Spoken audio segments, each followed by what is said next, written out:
میرے محترم بھائیوں، اللہ کریم کا پاک ارشاد ہے، یا ایھا الذین آمنوا اتقوا اللہ حق تقاتہ ولا تموتن الا وانتم مسلمون۔ یہ وہ پہلی آیت مبارکہ ہے جو ابھی عشاء کی نماز میں ہم نے پڑھی۔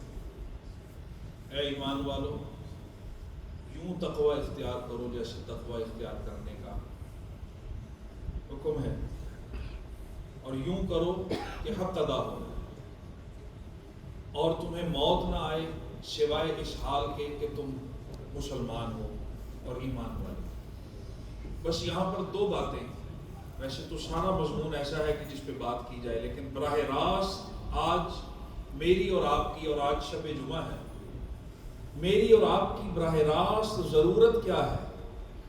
زندگی گزارنے کا نام تقویٰ ہے۔ زندگی گزارنے کا نام تقویٰ ہے۔ حبیب پاک صلی اللہ علیہ وآلہ وسلم جو مبارک زندگی لے کر آئے، اسے ہی متقین کی اور تقوی والی زندگی کہا جاتا ہے۔ بہت سے اہل علم کی یہ رائے ہے کہ اس آیت مبارکہ میں، اس کے آخری حصے میں یہ جو فرمایا کہ وَلَا تَمُوتُنَّ إِلَّا وَأَنْتُمْ مُسْلِمُونَ، کہ تمہاری موت نہ آئے سوائے اس کے کہ تم حالت اسلام میں، فرمایا کہ اگر یہ ممکن نہ ہوتا حالت اسلام میں جینا اور اسلام کی حالت میں مرنا، تو اللہ کریم اپنے بندوں کو یہ حکم ہی کبھی نہ کرتا۔ کوئی ایکسکیوز نہیں ہے، کوئی ایسا عذر نہیں ہے آج کی زندگی میں کہ جس میں انسان یہ سمجھے کہ یہ زندگی تو میرے لیے بڑی مشکل ہے جو حبیب پاک صلی اللہ علیہ وسلم لے کر آئے۔ آئیے میں اور آپ اپنی زندگی کو اللہ اور اللہ کے حبیب پاک صلی اللہ علیہ وآلہ وسلم کے زندگی کے قریب ترین لے آئیں، اور اللہ جل جلالہ کے احکامات کے قریب ترین لے آئیں۔ سمجھداری کی بات یہ ہے کہ اگر آج بات سمجھ میں آ گئی تو آج یہ سبق شروع ہو جائے گا، اور اگر کسی وجہ سے آج یہ بات سمجھ میں نہ آ سکی تو یاد رکھیے گا کہ آج سے 20 سال بعد اگر زندگی ہوئی اور پھر کبھی الٹیمیٹ سکسیس یا حیات طیبہ یا ایک کامیاب زندگی کہ جس کے اندر اللہ کا حق اپنی جگہ پر ہو، حبیب پاک صلی اللہ علیہ وسلم کی حیات مبارکہ پر مطابق عمل ہو، دنیا کے اندر ایک سکون ہو، اطمینان ہو، والدین کے ساتھ بھلا سلوک ہو، معاشرے کے اندر ایک عزت ہو، رزق کی بہار ہو، آنکھوں کی ٹھنڈک والی اولاد ہو، مکمل صحت ہو، وہ جو سب کچھ تصور میں آ سکتا ہے جسے حیات طیبہ فرمایا گیا، کہ وہ زندگی اگر 20 سال بعد سمجھنے کی کوشش کی تو یاد رکھیے گا بات شروع یہیں سے ہوگی جہاں سے آج ہو رہی ہے، لیکن اس وقت تک دیر ہو چکی ہے۔ کامیاب آدمی وہ ہے، سمجھدار آدمی وہ ہے۔ آج ہی کی بات ہے، کوئی آدمی بات کر رہا تھا مجھ سے، آج کہنے لگا کہ آپ ماشاءاللہ وہاں سے فیصل مسجد سے آئے اور ایسا ہے اور ایسا ہے، وہاں اس کے بارے میں کوئی ذکر آیا کہ وہاں اللہ کے فضل سے 3 لاکھ نمازیوں کی گنجائش ہے، اور وہاں ساری دنیا سے لوگ آتے ہیں اور مسجد میں بھی آتے ہیں، امام کعبہ آتے ہیں، امام مسجد نبوی شریف آتے ہیں۔ تو وہ مجھ سے کوئی بات کرتے کرتے کوئی بات کہنے لگا کہ آپ کی زندگی میں اگر میں صرف اتنا پوچھوں کہ کوئی ایک لفظ یا ایک سینٹنس، ایک لفظ تو نہیں، ایک جملے کے اندر مجھے بتائیے کہ آپ کیا میسج دینا چاہتے ہیں، تو میں نے فوراً میرے دل میں آیا، میں نے عرض کیا، میں نے کہا یاد رکھنا کہ آخرت میں کہے گا ربنا ابصرنا وسمعنا فارجعنا نعمل صالحا انا موقنون، سورہ حمیم سجدہ۔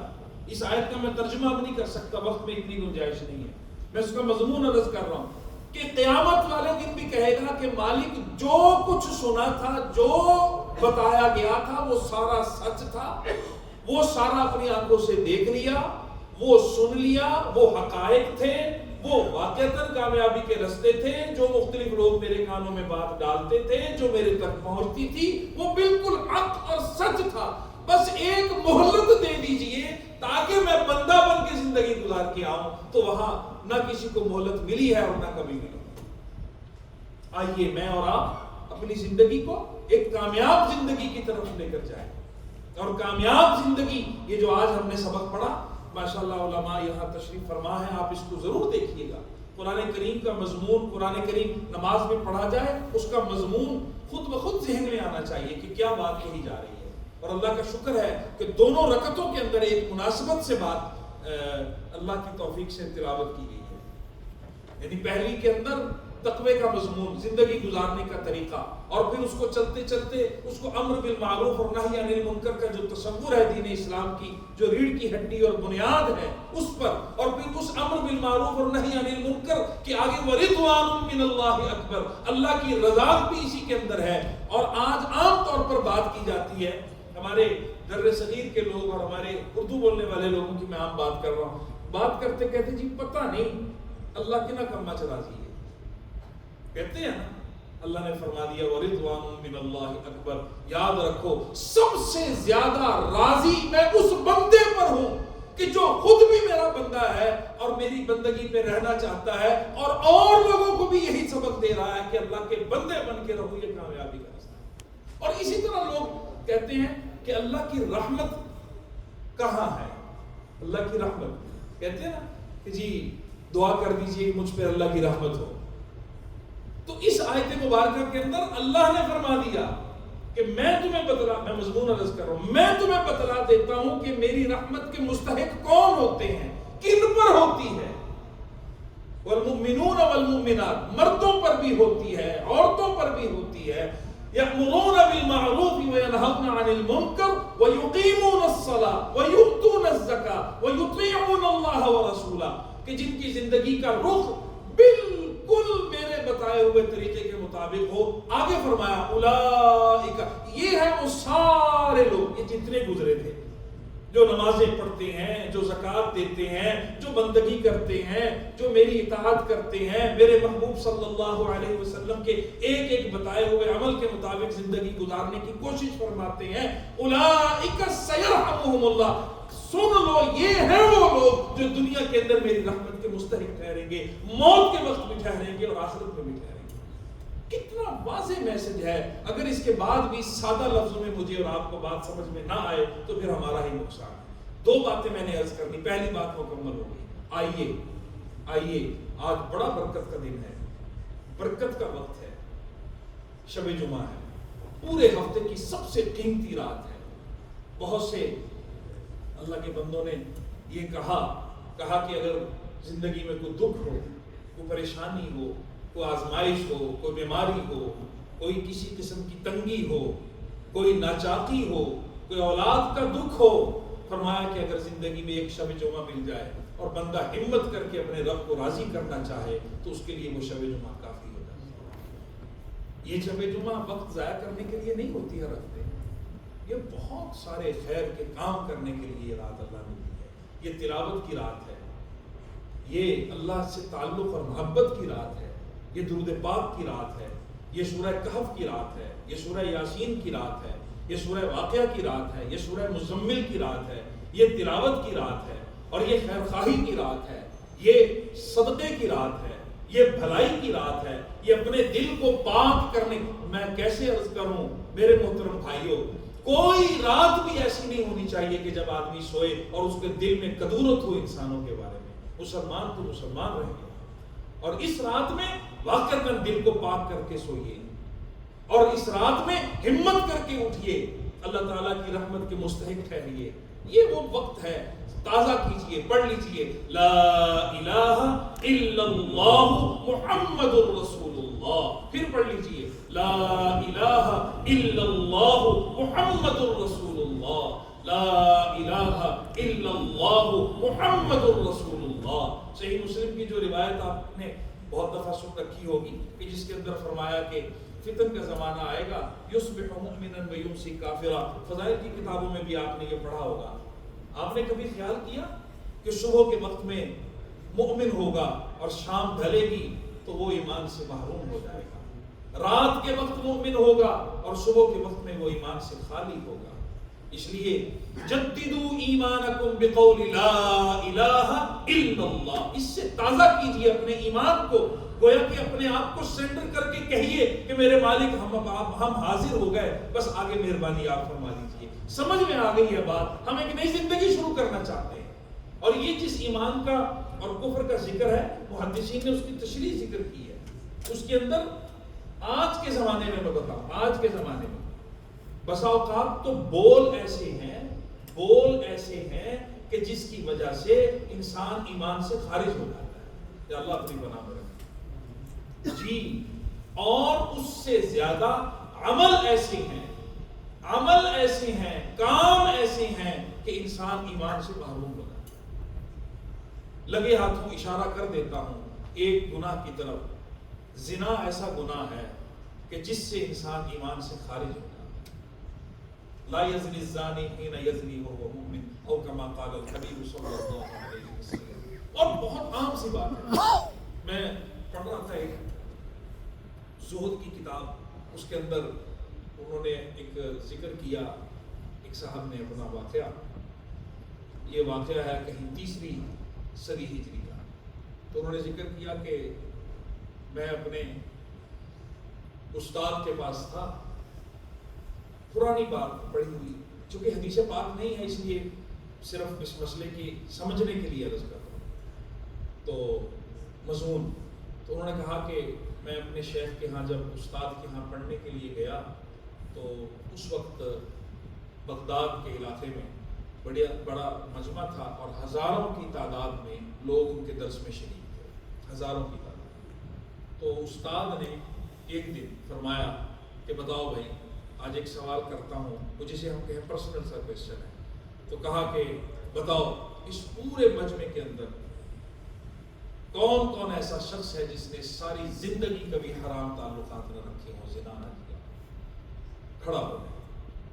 دیکھیں یہ میں آپ کو بتا رہا ہوں، میں اپنے استاد سے جب میں نے یہ ذکر کیا تو انہوں نے مجھے پھر اس کو سمجھایا، تو کہا کہ وہ ایسا بابرکت زمانہ تھا کہ استاد سمیت تمام طلبہ سارے کے سارے کھڑے ہو گئے اور کہا کہ یا اللہ کے حضور کہ یا اللہ ہم آپ کے وہ بندے۔ استاد نے اس موقع پر کہا کہ پروردگار عالم، یہ وہ بابرکت لوگ ہیں کہ جو اپنی چاہتوں کے باوجود، ظاہری مواقع ملنے کے باوجود گناہ کے قریب نہیں گئے، تو اس جماعت کو قبول فرمائے۔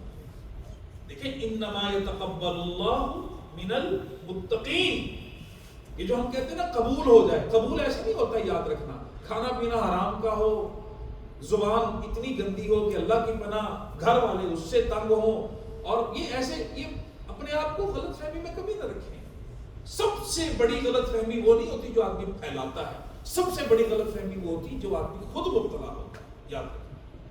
ہاں، ہمارے ہاں چونکہ میرا بھی ایک تعلق خیر کے کام سے رہا ہے اور میں حصہ ہوں، اس لیے میں بے تکلف آپ کی خدمت میں عرض کر رہا ہوں کہ یہ جو احترام یا لحاظ یا کسی کو دین کی بات کرنے کا سلیقہ اور طریقہ جو سکھایا جاتا ہے نا، یہ صرف کسی آدمی کے سامنے جا کر ایک معاف کرنا، صرف یہ ایک پریکٹس کرنے کی چیز نہیں ہے، بلکہ یہ سکھایا جاتا ہے کہ جب تمہارا باپ تمہارے سامنے آئے، تمہارا بھائی تمہارے سامنے آئے، تمہاری بیوی تمہارے سامنے آئے، تمہارا ماتحت تمہارے سامنے آئے، جس پہ تم نے احسان کر رکھے، تم سے چھوٹا جب تمہارے سامنے آئے تمہارا بچہ، تو تم نے اس وقت میں کیسے بات کرنی ہے، یہ سکھایا گیا۔ اور وہ کہا کہ سب لوگ اس میں آ گئے۔ انہی استاد کے پاس، وہ صاحب کہتے ہیں کہ انہی صاحب کے پاس میں پڑھتا رہا، کوئی 10 سال کا وقت گزرا، پھر اچانک ان کے دل میں آیا، انہوں نے کہا اچھا بھائی اب بتائیے، یعنی یوں زمانہ بدلتا ہے اتنی تیزی میں، 10 سال، اور کہا کہ آج میں یہ نہیں کہہ سکتا کہ کھڑے ہو جاؤ، جس نے گناہ نہیں کیا، کہا کہ آج بس میں صرف اتنا کہتا ہوں کہ ہاتھ کھڑا کر لو۔ کہا کہ بہت سے ایسے لوگ، بس انہوں نے کہا کوئی کسی کی طرف مت دیکھے، صرف میری طرف دیکھو، اور کہا کہ ہاتھ کھڑے کرو۔ جب دیکھا تو بہت سے لوگ ایسے تھے کہ جو گناہ میں مبتلا ہو چکے تھے اور نہیں ہاتھ کھڑے کر سکتے۔ تو جب یہ بات میرے سبق میں آئی، جب میں پڑھ رہا تھا، یہ ابھی کی بات ہے کچھ سال پہلے، تو وہ میرے استاد کہنے لگے کہ آج صورتحال ایسی ہے کہ شاید ہی بھرے مجمع کے اندر، بھری مسجد کے اندر پڑھانے والے اور پڑھنے والے، بولنے والے اور سننے والوں میں شاید ہی کوئی بندہ ہو جو اس طرح سے کہہ سکے کہ یا اللہ میں اپنے آپ کو گناہوں سے بچا رکھا ہے۔ اس لیے ضرور پڑھا کریں لا الہ الا اللہ محمد الرسول اللہ، بہت اور دل کی گہرائی سے، بہت توجہ سے، بہت دل سے۔ حدیث پاک کا مضمون ہے کہ ایک مرتبہ صفائے قلب سے من قال لا الہ الا اللہ مخلصا، یعنی مخلصا کے لفظ ہے صفائے قلب سے، اور مخلصا مؤمنا بھی ہے، مخلصا متیقظا بھی ہے، مخلصا متیقنا بھی ہے۔ لا يستجیب دعاء من قلب غافل لاہن، یہ سب حدیث پاک ہے۔ ادعوا اللہ وانتم موقنون بالاجابہ، حدیث پاک ہے۔ ترجمہ نہیں میں کر سکتا، وقت نہیں ہے۔ اب کیا کہ تم اس یقین سے پڑھو، اس طرح سے پڑھو کہ پچھلی زندگی سے واقعتاً توبہ اور ایک نئی بھلی زندگی کی واقعتاً ابھی سے ابتدا۔ آئیے 22 اگست 2024 مغرب اور عشاء کا وقت، شب جمعہ، ایک نئی زندگی کی ابتدا کریں اور اپنے سارے دکھ میں اس لیے کہہ رہا ہوں، یہ تو بہت چھوٹی سی بات ہے لیکن سمجھنے کے لیے، اپنے دکھ اور اپنا بوجھ اور اپنا سارا کچھ رکھ دیں اپنے رب کے حضور اور کہہ لیجئے لا الہ الا اللہ محمد الرسول اللہ صلی اللہ علیہ وسلم۔ ایک بات پوری ہوگی، ایک چھوٹی سی بات اور پھر بس ختم کرتا ہوں۔ دوسری چیز جو آج میری اور آپ کی بڑی بنیادی ضرورت ہے، خیال کیجئے اپنی فیملی پہ انویسٹ کیجئے۔ جتنا وقت اپنے دوستوں میں گزاریں اس سے زیادہ اپنی فیملی کے ساتھ، اپنا قیمتی وقت اپنے بچوں کو دیں، اپنے گھر والوں کو دیں، اپنے والدین کو دیں، سب سے زیادہ انویسٹ اپنی فیملی پہ کیجئے۔ جناب صاحب اولاد ہونا کبھی بھی یہ نہیں ہوتا کہ میں پوچھوں کتنے بچے ہیں، کہ جی 4 بچے ہیں، کتنے بچے ہیں 3 ہیں جی، کتنے ہیں جی، کہ جی بچے نہیں ہیں۔ یہ صاحب اولاد نہیں ہے۔ صاحب اولاد ہونا یہ ہے کہ سب سے بڑی نعمت آپ کی زندگی میں جو تھی وہ ایمان تھا۔ کیا آپ نے وہ ایمان منتقل کر کے ایک کامیاب زندگی اولاد کو دے دی ہے؟ تو آپ سمجھ لیجئے کہ وہ منتقل کر چکے، تو آپ اس وقت میں پھر صاحب اولاد ہیں۔ اور پھر آپ ذہن میں رکھیے یہ بات کہ جب ہم دنیا سے چلے جائیں تو ہمارے پیچھے ایسے لوگ وجود میں ہوں کہ جب جانے کے بعد لوگ کہیں رحم اللہ ابویہم، اللہ اس کے والدین پہ رحم فرمائے، کیا رحمتوں والا بیٹا، رحمتوں والی بیٹی اور بہو زمین پہ چھوڑ کے گئے ہیں، جو سراپا رحمت۔ یہ ہے صاحب اولاد۔ عالم بنائیے، اس میں کوئی شک نہیں، حافظ بنائیے، دینی رجحان بھی دیجیے، لیکن اور تھوڑا سا انویسٹ کیجئے۔ اور یاد رکھیں، میں بہت بے تکلف کہہ رہا ہوں، آپ کے بہت سارے بولنے سے، کہنے سے نہیں، آپ کے خون سے سگنلز پکڑتی ہے آپ کی اولاد۔ یہ ایسا غیبی نظام ہے، بالکل خون سے۔ اللہ نہ کرے بد نظری کر کے گھر میں داخل ہونے والا باپ، کبیرہ گناہ کر کے گھر میں داخل ہونے والا باپ، بیٹی پہ جب نظر پڑتی ہے آپ کیا سمجھتے ہیں کہ بس وہ نظر پڑی اور ختم ہو گئی؟ نہیں، پتہ نہیں کیا کیا اثرات مرتب ہونے والے ہیں۔ بد کرداری کرنے والا باپ جب بیٹے پہ نگاہ ڈالتا ہے اس وقت اسے جتنا مرضی آپ کہیں نماز پڑھ لو، باجماعت پڑھا کرو، ایسا کر لو، نہیں، وہ تو سگنل اندر سے منتقل ہو رہے ہیں، وہ اندر سے چیزیں جا رہی ہیں۔ اس لیے سب سے زیادہ دھیان اپنے بچوں پہ کیجیے۔ آج جس کی اولاد کامیاب ہے، اور دعا بھی کیجئے یا اللہ ہماری اولادوں میں اور ہماری نسلوں میں، ہماری ذریت میں کبھی کوئی بے ایمان نہ ہو۔ کہیے آمین۔ جی اس طرح کی کوشش، یہ جو دعوت و تبلیغ کا کام اور یہ جو سارا تھا، یہ سب ایمان باقی رہے، اور پھر اس سے آگے سٹیپ بائی سٹیپ اس کے درجات تھے، اس کی ترتیب تھی، اس سے آگے نکلنا تھا۔ اس وقت صورتحال ایسی بن گئی ہے کہ ایمان اور ایمان عمل کے ساتھ جڑا ہوا ہے۔ اچھا، جب فیملی ہم کہتے ہیں، یہ بھی میں اشارتاً آپ سے عرض کر دوں، جب ہم فیملی کہتے ہیں تو یاد رکھیں فیملی صرف ہمارے ان پھولوں کا، ان بچوں کا نام نہیں ہے۔ یہ ایک بڑی غلط فہمی ہے۔ فیملی 4 سے زیادہ چیزوں کا نام ہے لیکن میں صرف 4 عرض کرتا ہوں. سب سے پہلے آپ کے والدین، پھر آپ کے بہن بھائی، اور پھر میاں بیوی، اور پھر بچے. والدین کے ساتھ کوئی تعلق ہی نہیں ہے. باپ دعا مانگتے تو ماں معاف کرنا، میں پھر پتہ نہیں آپ سے کبھی پہلے بھی کبھی ملاقات نہیں ہوئی، پھر پتہ نہیں کبھی ہو، کوئی برا لگے تو میں اپنے لیے یہ بات کہہ رہا ہوں. یہی سمجھے میں اپنے آپ سے کہہ رہا ہوں کہ دعا مانگتے ہیں یا اللہ میری اولاد کو آنکھوں کی ٹھنڈک بنا، اور جب دعا ہوتی ہے اولاد کے لیے یا اللہ اولاد کا دکھ نہ دکھانا، تو بڑے دل سے دیکھو اولاد کا دکھ. بڑے بڑے زوردار طاقتور لوگ ان کے کندھے جھک جاتے ہیں، کمر ٹوٹ جاتی ہے، دنیا میں پاگلوں کی طرح پھرتے ہیں. اولاد کا دکھ اللہ کسی کو نہ دکھائے. یہ بات درست نہیں جی. بیٹوں کا بیٹیوں کا دکھ اللہ نہ دکھائے کسی کو. یوں ایسے جسے کہیں کہ ایسے سالوں میں یہ بچے کہاں سے کہاں پہنچ جاتے ہیں. لیکن جب یہ دعا کرتے نا کہ ہماری اولادوں کو ہماری آنکھوں کی ٹھنڈک بنا، تو کسی وقت میں یہ بھی خیال کر لیا کریں کہ ہم جن کی اولاد ہیں ہم ان کے لیے کتنی آنکھوں کی ٹھنڈک ہیں.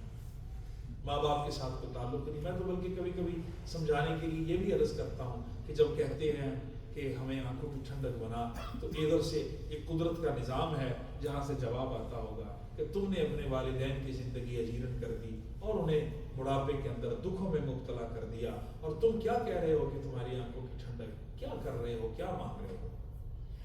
خیال کیجئے والدین کے ساتھ زمین پہ اللہ اور اللہ کے حبیب پاک صلی اللہ علیہ وآلہ وسلم کے بعد والدین کا درجہ ہے. جب بیٹا یوں باپ کر کے باپ سے بات کرتا ہے، بیٹی یوں آنکھیں اٹھا کر کرتی ہے کہ آپ بے وقوف ہیں، آپ کو کیا پتا، آپ تو اس زمانے کے ہیں ہی نہیں، جنریشن کے، آپ کو پتہ ہی کچھ نہیں ہے، آپ کے بولنے نے مجھے برباد کر دیا. اور آپ کے بس وہ جو باپ کے اندر ہی اندر 2 آنسو گرتے ہیں، وہ کبھی آنکھوں سے بھی نہیں نکل پاتے، چونکہ بچے تکلیف دیتے ہیں، بچے اور ڈانٹتے ہیں. اور وہ جو 2 آنسو تھے میرے بیٹے، یاد رکھنا، وہ 2 آنسو صرف ان کی آنکھوں سے نہیں نکلے تھے، وہ 2 آنسو بالحقیقت تمہارے مستقبل پر گرے ہیں. کوئی سمجھ لینا، یاد رکھنا کہ کوئی دنیا میں سکھی رہنے کا حق تم نے خود اپنا ضائع کر دیا. جیسے اللہ نہ کرے کوئی بے ایمانی کی حالت میں دنیا سے چلا جائے تو اس کا وقت اب دوبارہ کبھی ہاتھ نہیں آئے گا. اسی طرح والدین کو دکھی کرنے والا، اور اگر وہ دنیا سے چلے جائے تو شاید کہ دوبارہ وقت نہیں آئے گا. جن کے جا چکے ہیں وہ سوچیں کہ کیا کر سکتے ہیں، جن کے زندہ ہیں وہ. اور اسی طرح سگے بھائی، سگی بہنیں، ان کے لیے کیا، ہم ایک ہی طرح کے، ہم ایک ہی گھر میں پلے بڑھے اور پھر ایسے بڑھتے بڑھتے اتنے ہو گئے، آج اتنے کامیاب ہیں ہم. کبھی خیال کیا میری جگہ میرا بھائی ہوتا؟ یہ تو میرے رب نے فیصلہ کیا نا کہ مجھے یہ سارا کچھ عطا کر دیا. میرا بھائی ہوتا اور میں وہاں ہوتا تو کوئی زور تھا، کوئی چلاکی تھی؟ اللہ کے نظام سے کبھی کوئی زور سے، چالاکی سے نہ کچھ لے سکا ہے، نہ کبھی لے سکے گا. 100% رحمت ہے اور آزمائش ہے کہ کس طرح وقت گزارنا ہے. 4 قسم کے دسترخوان پہ کھانے سجے ہوئے ہوں، اپنی بہن کو ضرور یاد کرنا، اس کا حق ہے. فآت ذی القربى حقہ والمسکین وابن السبیل، یہ سورہ بنی اسرائیل میں. پھر علماء سے اس کی تفسیر پڑھ لینا کہ یہاں پر جس حق کا ذکر ہے جو مسافر کا بھی ہے، محتاج کا بھی ہے اور رشتہ داروں کا بھی ہے، اکثر اہل علم کی رائے ہے کہ یہاں پر زکوٰۃ نہیں ہے. حق دو ان کا. حق کس میں؟ سنو، تمہارے مالوں میں بھی حق ہے، تمہاری عزتوں میں بھی ان کا حق ہے، تمہارے اسٹیٹس میں بھی حق ہے، ہر چیز میں حق ہے. تمہارے اقربا کا، خاص کر خونی رشتہ داروں کا، بھائیوں کا، بہنوں کا، سب کا. اور تیسری اس حوالے سے میاں بیوی، جو میں نے کہا فیملی سسٹم، یہ چاروں پہ پھر پتہ نہیں کب یہ آپ کریں گے تو اس سے میرے لیے بھی ایک خیر کا دروازہ کھلے گا اور صدقہ جاریہ بنے گا. سب سے ویسے میں بتاؤں آپ کو، یہ جو دعا ہے ربنا حب لنا، یاد ہے ربنا حب لنا من ازواجنا وذریاتنا قرۃ اعین واجعلنا للمتقین اماما. سب یہی ہم مانگتے ہیں کہ اللہ، اچھا اس کا ترجمہ بھی اتنا ہی کرتے ہیں کہ اللہ ہماری اولادوں کو ہماری آنکھوں کی ٹھنڈک بنا. آپ نے خیال نہیں کیا کہ اولاد سے پہلے رب نے ازواج کہا ہے کہ تم میاں بیوی دونوں ایک دوسرے کی آنکھوں کی ٹھنڈک بنو گے تو تمہیں آنکھوں کی ٹھنڈک والی اولاد ملے گی. دونوں کے رخ الگ الگ ہیں، کوئی ہے ہی نہیں اس کے اندر اپنی اگلی نسل کو یا اپنی آخرت کو بنانے کا. تو کیسے ہو سکتا ہے؟ 40 سال شادی کو ہو گئے, 30 سال ہو گئے, ہر وقت زبان پہ معاف کرنا, مرد سن رہے ہیں بات, میری بہنوں برا نہ بنائیے گا, 30 سال کی شادی کے بعد 40 ہر وقت زبان کی نوک پہ ایک ناک کے اوپر رکھا ہوا ہے, میں تمہیں چھوڑ دوں گا, میں تمہیں چھوڑ دوں گا, وہ بھی ذرا سی بات ہوتی ہے مجھے چھوڑ دو. کہاں پر کیا زندگی ہے؟ صبر کہاں کرنا ہے؟ سلیقہ کہاں؟ ساری دنیا کے لیے تو میں اتنا شاندار موٹیویشنل اسپیکر ہوں, اور میں لوگوں کے حالات ٹھیک کرتا پھرتا ہوں, اور میں لوگوں کو میری باتیں سن کر لوگ پتہ نہیں کیا سے کیا ہو جاتے ہیں, لیکن جہاں نفس پہ زد آئے, جہاں انسان بن کے آپ کو بات کرنی پڑے, اور خاص کر اپنے کردار سے ثابت کرنا پڑے, وہاں میں خالی اور زیرو. یہ ریڑھ کی ہڈی تھی. ہونا تو یہ چاہیے کہ باپ اپنے بیٹے سے یہ کہے, اپنی بیٹی سے کہ بیٹا اللہ تعالیٰ تمہارا نصیب بہت اچھا کرے. اپنی بیٹی سے کہہ رہا ہوں نصیب تمہارا بہت اچھا کرے. پر ایک نصیحت میں کرتا ہوں کہ تم اچھی عورت بننا اپنی ماں کی طرح. یہ دونوں محنت کریں گے تو. اور ماں بیٹے سے کہہ رہی ہو کہ بیٹا تم دنیا میں جو بھی کام کرو اچھے, لیکن ایک مرد بنو تو اپنے باپ کی طرح. کیا مرد ہے یہاں تک.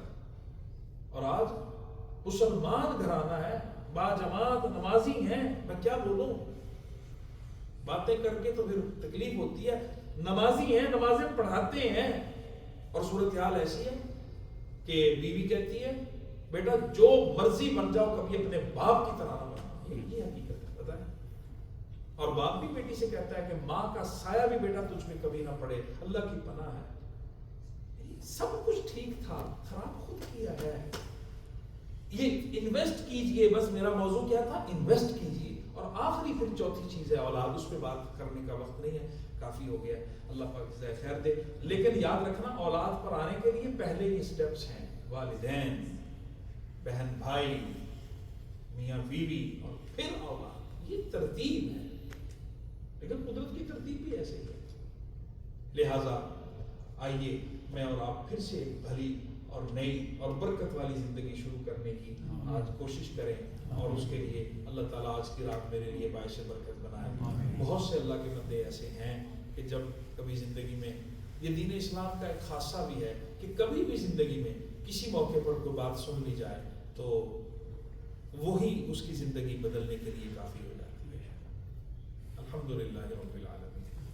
میں ادھر ہی اسی سفر میں میرے ساتھ ہوا کہ میں ایک جگہ, یہ پچھلے جمعے کو, اسی جمعے کو یہ جو گزرا ہے, ایک صبح جمعہ ہے انشاءاللہ, جمعے کے دن جمعے کے بیان میں وہ موضوع تھا, کیا موضوع, ہاں کوئی اور موضوع تھا, تو اس میں بات کرتے کرتے یہ ذکر آ گیا اولاد کا والدین سے. تو جمعے کے دن عصر, مغرب, عشاء, میں چونکہ مختلف پروگراموں میں تھا تو میرا نمبر لے کر کم از کم کوئی 20-30 کالیں اور وائس میسج آئے گئے ایک نمبر سے.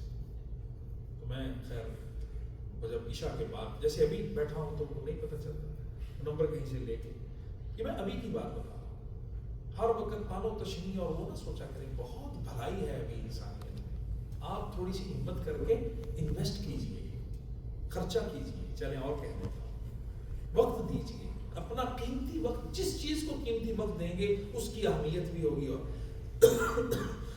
تو میں نے میسج سنا تو مجھے ایک باپ کا میسج تھا, اس نے کہا ہمارا بچہ جمعے میں آیا تھا, کچھ نہیں چلا کرتا, تھینک یو. اس نے کہا جمعے میں آیا تھا اور 22-23 سال عمر ہے, اور کم از کم بھی اس کو ہم اتنا کہہ سکتے ہیں کہ میں اور میری بیوی ہم پچھلے 15 سال سے, اس 22-23 سال میں 15 سال سے یہ بچہ ہمیں رلاتا ہی رہا ہے, ہمیں دکھ ہی پہنچاتا رہا ہے, اور پتہ نہیں ہم نے کیا کیا اس کو بددعائیں بھی دی ہیں, سب کچھ پتہ نہیں کیا ہوا ہے. آج جب سے جمعے کے بعد آیا ہے, آج پہلی مرتبہ لٹرلی اس نے آ کر معافی مانگی ہے, اور اس نے میرے بھی پیروں پہ ہاتھ رکھ دیا اور ماں کے بھی, اور کہا کہ بس میں سب غلط تھا, میں خود بخود اتنا دکھی پھر رہا ہوں دنیا میں, الجھا ہوا ہوں, ناکام ہوں, جہاں سب کچھ ملنا تھا پتہ نہیں کیا ہوا مجھے, بس مجھے اگر ہو سکے تو معاف کر. کہا کہ آپ کو ہم بتا نہیں سکتے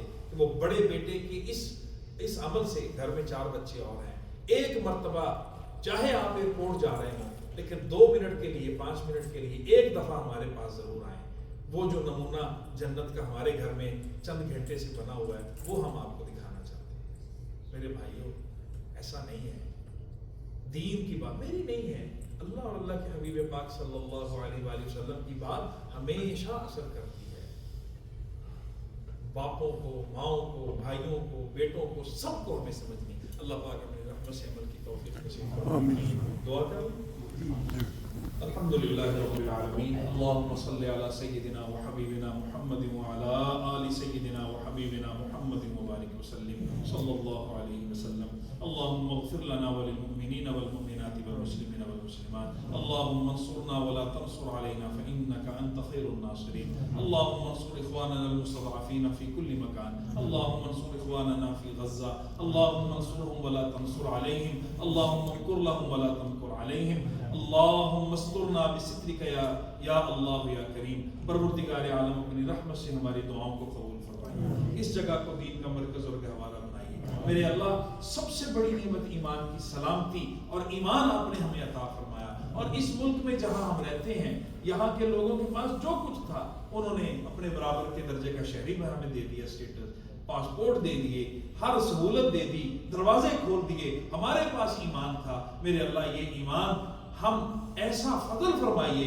کہ حکمت اور سلیقے کے ساتھ میرے اللہ عملی طور پر زندگی میں لا کر ان کی اولادوں کا بھلا، ان کے احسان کا بدلہ دینے والے ہم بنے. اور میرے اللہ اس ساری زمین کو رحمت سے اور امن سے اور فضل سے بھر دیجیے.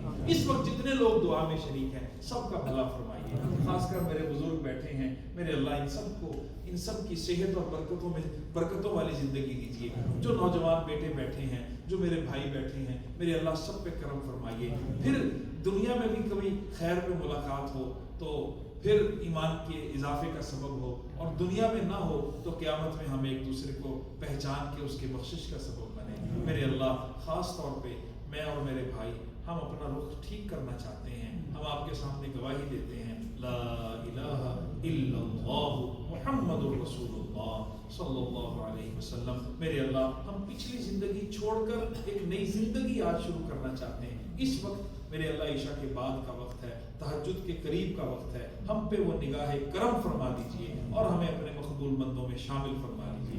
ہمارے قدم قدم پہ رہبری اور رہنمائی فرمائیے، اور خاص طور پہ دنیاوی اعتبار سے بھی ہمارا مستقبل بہتر فرمائیے. اولاد کو ہمارے لیے رحمت بنائیے. ہم جن کی اولاد ہیں اپنے ماں باپ کی آنکھوں میں ٹھنڈک بنائیے. ہمارے گھروں کو بھی ٹھیک کر دیجیے. بہوؤں بیٹیوں کو سب کو ہمارے لیے رحمت بنائیے. میرے اللہ، ہمارے بیٹوں اور دامادوں کو ہمارے لیے عزت بنائیے.